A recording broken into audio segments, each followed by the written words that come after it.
Иргэдийг ямар ч байсан очир дараалал үүсдэг болох ажил. Нэгдүгээр асуудал байна.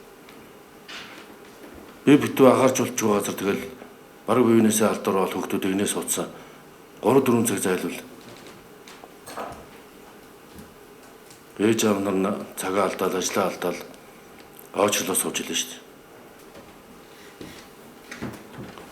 Бүх сургууль боловсролын байгууллагууд дээр халдвар хамгааллын дэглэмийг тогтоо.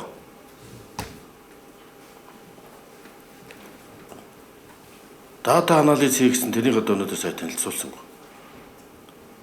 Над хэлснээр мэдгдснээр бол өвчлөлийн 80% нь 15 насны хүүхдүүд байна. 40% нь 5 насны хүүхдүүд байна гэсэн.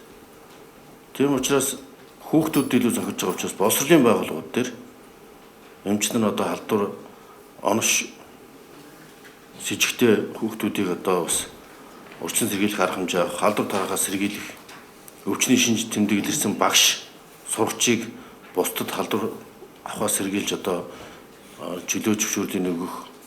За тэр чөлөөтэй байгаа сурагчдаа хичээлийн тасалдуулахын тулд онлайн цагийн теле цагийн хичээлүүд гаргах, үндэсний телевиз холбогдох байгууллагуудаар ирж энэ захин хичээлийн цагийг нэмэгдүүлэх.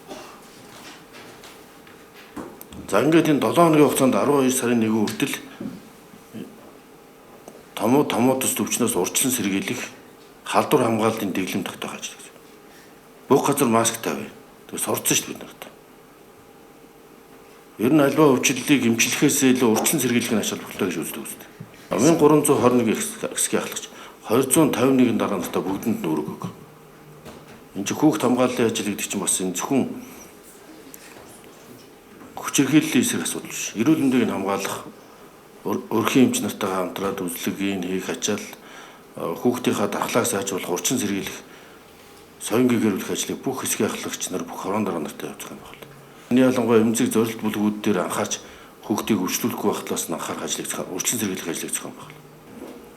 За эрүүл мэндийн байгууллага болон өрхийн эрүүл мэндийн төвүүдийн ажиллах цагийг уртсах, гэрийн эргэлтийг сайжруулах арга хэмжээг сургах зохион байгуулахыг эрүүл мэндийн сайдчийн бүрэнд нийслэлийн засаг дарга Нямбатарт аймгийн засаг дарга нар дүүрэг болгож байна.